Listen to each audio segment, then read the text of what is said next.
Le Seigneur soit avec vous. Et avec votre esprit. Bonne nouvelle de Jésus-Christ selon saint Marc. En ce temps-là, Jésus se mettait en route quand un homme accourut et tombant à ses genoux lui demanda « Bon maître, que dois-je faire pour avoir la vie éternelle en héritage ?» Jésus lui dit « Pourquoi dire que je suis bon? Personne n'est bon sinon Dieu seul. Tu connais les commandements, ne commets pas de meurtre, ne commets pas d'adultère, ne commets pas de vol, ne porte pas de faux témoignages, ne fais de tort à personne, honore ton père et ta mère. » L'homme répondit, « Maître, tout cela, je l'ai observé depuis ma jeunesse. » Alors Jésus posa son regard sur lui et il l'aima. Et Jésus lui dit, « Une seule chose te manque, va, vends ce que tu as, donne-le aux pauvres, alors tu auras un trésor au ciel. Puis viens et suis-moi. » Mais lui, à ces mots, devint sombre, il s'en alla tout triste, car il avait de grands biens. Alors Jésus regarda autour de lui et dit à ses disciples, « Comme il sera difficile à ceux qui possèdent des richesses d'entrer dans le royaume de Dieu. » Les disciples étaient stupéfaits de ces paroles. Et Jésus, reprenant la parole, leur dit, « Mes enfants, comme il est difficile d'entrer dans le royaume de Dieu, il est plus facile à un chameau de passer par le trou d'une aiguille qu'à un riche d'entrer dans le royaume de Dieu. » De plus en plus déconcertés, les disciples se demandaient entre eux, « Mais alors qui peut être sauvé ?» Jésus les regarde et dit, « Pour les hommes c'est impossible, mais pas pour Dieu, car tout est possible pour Dieu. » Pierre se mit à dire à Jésus, « Voici que nous avons tout quitté pour te suivre. » Et Jésus déclara, « Amen, je vous le dis, nul n'aura quitté, à cause de moi et de l'Évangile, une maison, des frères et des sœurs, une mère, un père, des enfants ou une terre, sans qu'ils reçoivent en ce temps déjà le centuple. Maison, frères, sœurs, mères et enfants et terre, avec des persécutions, et dans le monde à venir la vie éternelle. Acclamons la parole de Dieu. Ainsi donc, Jésus dit une parole assez étonnante et choquante même. Il est plus facile à un chameau de passer par le trou d'une aiguille qu'à un riche d'entrer dans le royaume de Dieu. Voilà une parole choquante qui nous surprend. Que veut dire notre Seigneur à travers cette parole? Bien justement, que nous sommes tellement accaparés par le monde dans lequel nous vivons, ce n'est pas seulement l'aspect d'argent ou l'aspect matériel, mais l'aspect spirituel aussi. J'ai raison, je sais bien ce que je fais, je suis sûr de moi-même, etc. Toutes ces conceptions qu'on a aujourd'hui, c'est moi qui ai raison. J'ai fait des études, je m'y connais, je sais bien comment il faut faire. Et alors c'est ça, l'orgueil de l'homme. Un jour, j'avais été invité dans une famille. Il n'y avait qu'un enfant. Et le père et la mère se plaignaient un peu de leur fils. Il avait réussi ses études d'humanité chaque fois, le premier. Et alors, il a commencé l'université pour être ingénieur. La première année, ça allait. La seconde année, ce n'est plus bien. Alors, le père me dit, « Ben voilà, j'ai fait tout ce que j'ai pu pour lui parce que moi, j'ai connu une vie de pauvreté et je n'ai pas voulu que mon fils connaisse la pauvreté que moi j'ai connue. » Et alors, le père me montre sa chambre. C'était formidable, plein de choses. Et des appareils, des GSM et tout ce que vous pouvez penser, imaginer. Il s'y connaissait, évidemment, comme il était ingénieur, il est bien chipoté là-dessus. Et le père me dit, « Mon fils, ça va, il était bien quand il était dans les humanités, mais une fois qu'il a fait des études supérieures, il s'est laissé entraîner par d'autres. Et alors maintenant, dit-il, il prend de la drogue, mais il est parfois violent avec moi et mon épouse. Alors le père se met à pleurer devant moi. Il avait tout fait pour son fils. Alors j'étais moi-même très embarrassé. Alors je l'ai encouragé. Et puis alors, je quitte ses parents. Le fils n'était pas là. J'avais vu le fils quand même, mais je voyais bien qu'il était loin. Quelques semaines après, on me téléphone. Le fils est mort d'overdose. Vous imaginez, les parents étaient complètement effondrés. Que faire? Dire que les parents sont en faute? Dire que le fils est en faute? Pas nécessairement. Ce qu'il y a, c'est qu'on ne pense plus, on ne réfléchit plus la société dans laquelle on vit. On suit, nous courons. La société, c'est je choisis, je me sers et puis je jette. C'est ça la mentalité qu'il y a aujourd'hui. J'ai besoin de toi, je te trouve. J'ai plus besoin de toi, je t'oublie. C'est fort quand même la mentalité. Ça veut dire que c'est tout loin, c'est très loin de la vérité de l'homme. Or justement, notre Seigneur vient dire à ce jeune,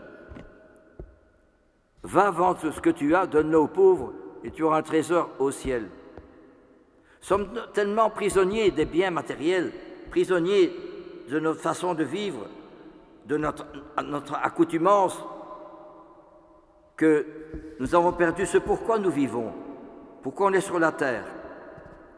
Et un peu après d'avoir vu ces personnes, j'ai été voir un moine dans une abbaye. Des murs blancs, une table, une chaise, une croix, une statue de la Vierge, c'est tout, quelques livres, c'est tout. Quel changement par rapport à ce garçon qui avait tout ce qu'il fallait, tout. Et ce moine n'avait rien de ce que ce jeune avait. Mais le moine était plein de gentillesse, d'attention, d'humilité, de dévouement, de générosité. Il avait un beau regard, une belle lumière dans les yeux. Où est la vérité? Eh bien justement, c'est cela que nous avons peut-être oublié. Et c'est ce que notre Seigneur, dans l'Évangile d'aujourd'hui, nous rappelle. Revenir sur l'essentiel. Parce que sinon, on dira, oui, mais ma liberté, on prend, Dieu est effacé, c'est la liberté qu'on prend. Ma liberté, je fais ce que je veux, comme je veux et quand je veux. Mais ce qu'on oublie, c'est que justement, dans la liberté, s'il n'y a pas de vérité, s'il n'y a pas une consistance, s'il n'y a pas un idéal, s'il n'y a pas un but, s'il n'y a pas une règle, ben la liberté finit par tomber. Ce jeune s'est suicidé par overdose. Sur quelques mois, j'ai eu 5 jeunes qui se sont suicidés par overdose. C'est la drogue, c'est vrai, mais pourquoi la drogue? Parce qu'il n'y a plus rien, c'est vide intérieur. La culture d'aujourd'hui, les films, la télévision, les messages, et alors les informations, la guerre en Ukraine, la guerre à Gaza, et alors aussi au Congo, tout cela, ça fait souffrir. Eh bien, les jeunes disent, il n'y a plus rien, hein, plus rien qui tient. C'est justement cela qui fait qu'on ne montre plus des exemples de gens qui donnent leur vie, qui sont attentifs aux autres, qui sont dévoués pour les autres. C'est ça qu'il nous faudrait, mais on ne le montre plus. Or justement, ce qu'il y a, c'est que, comme disait la première lecture, dit la sagesse, je l'ai demandé, comme ce mois j'ai été voir.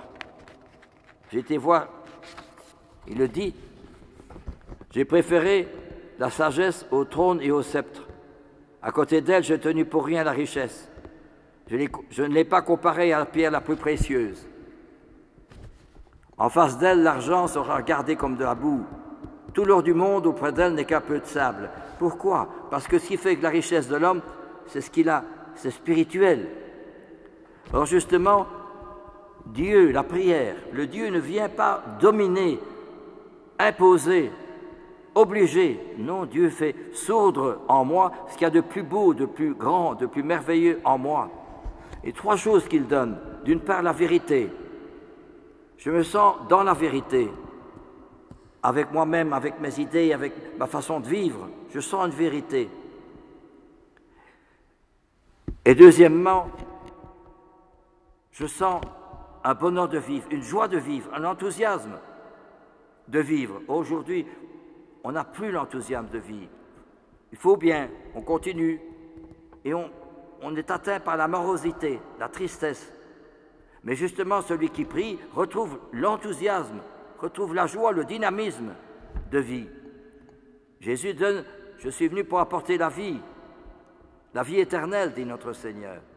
Et enfin, troisièmement, l'attention aux autres, le respect de l'autre, le dévouement, la générosité, des choses qu'on oublie, dire bonjour.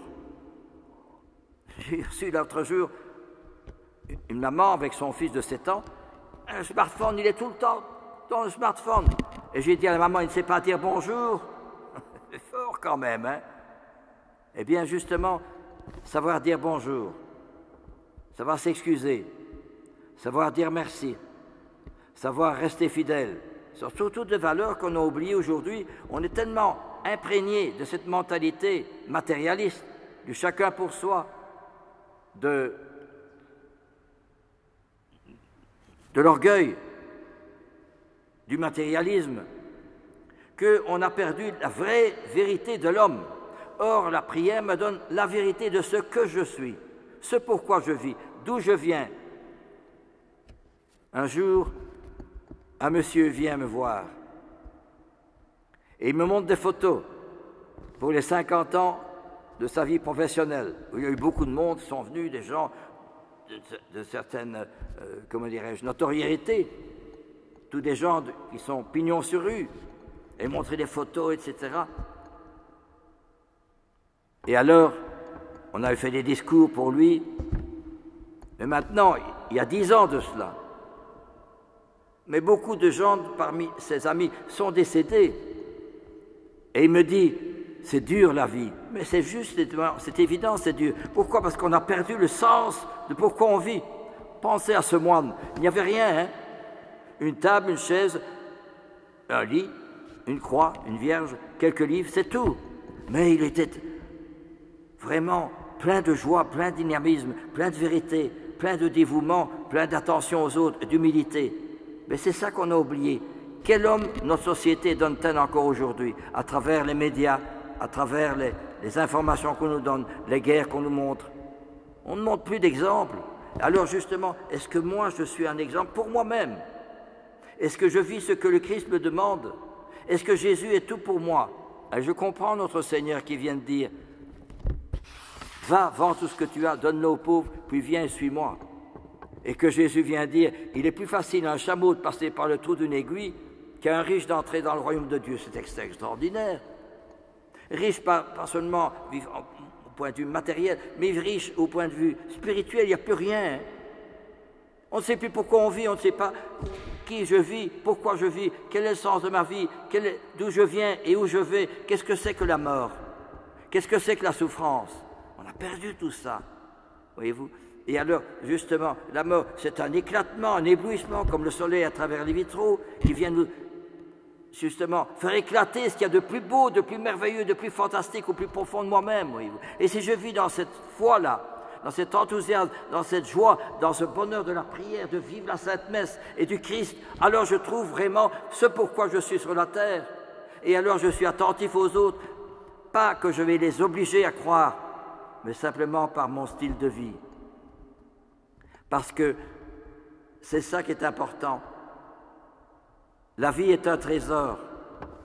Chaque instant a un poids d'éternité, une éternité de joie pour le ciel. Thérèse de Lisieux, elle a eu toutes les raisons d'abandonner. Hein. Quand elle va mourir et qu'elle crache le sang à cause de la tuberculose, elle aurait pu se décourager, c'est foutu, c'est fini, je vais prendre un médicament, j'en ai marre. Non!